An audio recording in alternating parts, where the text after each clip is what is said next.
welcome to the latest edition of Cappuccino Communication. If I go for a walk and become lost, the only person affected is myself. If I take a group of people on a walk with me and we become lost, the whole group becomes affected by my action. The principle in Scripture that applies to all believers become amplified in importance when applied to leadership by virtue of our role and the number of people we potentially influence. Our subject today is snares. And it's important because if the leader gets trapped, the pace of everyone following them can also be slowed to a stop.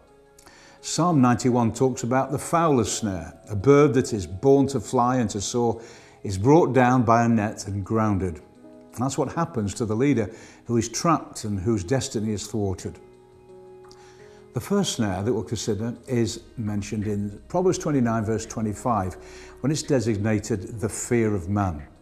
This snare takes several shapes in leadership and can be seen in a reluctance to act because of what people might think about us. We might be afraid of attracting criticism or worrying about losing a position. It's also seen in a fear to discipline or to grasp the nettle when hard decisions are called for.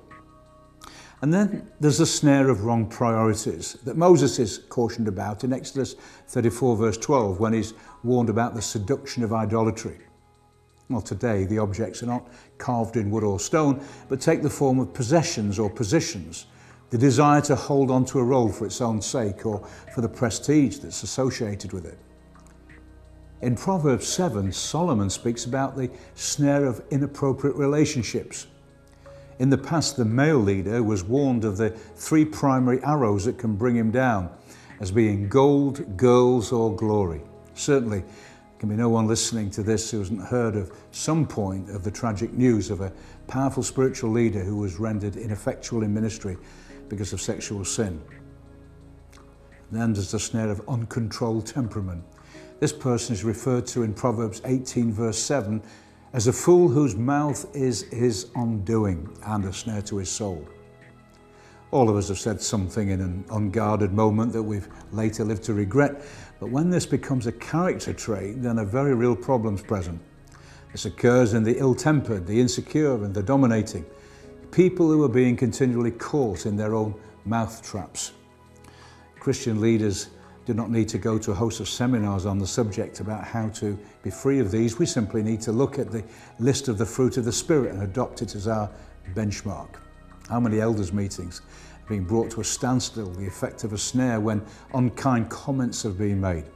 Sometimes even church splits have resulted from someone with a hobby horse who wants all the road to themselves. The last snare I want us to consider is the snare of the past.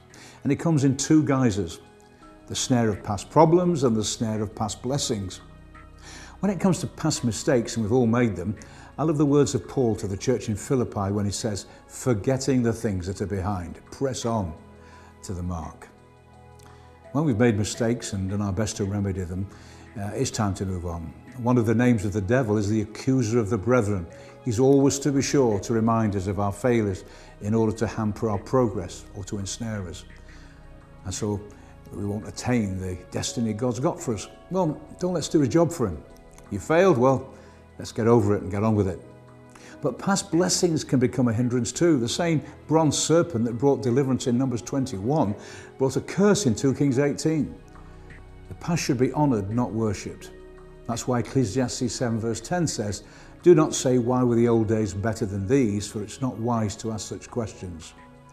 If God is only with us in our history, he will not be with us in our destiny. Well, if you want to go into this subject in more depth, then you might want to download my book, Release from the Snare, which is available on Kindle and iPad with the Kindle app. More details in the close of this session. The most important thing is this: if you've become trapped, then remember it's time to break free, because no one ever followed a parked car. And deliverance is found in Psalm 25 verse 15. My eyes are ever unto the Lord, for only he will deliver my feet from the snare. Well, that's all for now. See you next time, and don't forget, keep the caffeine flowing.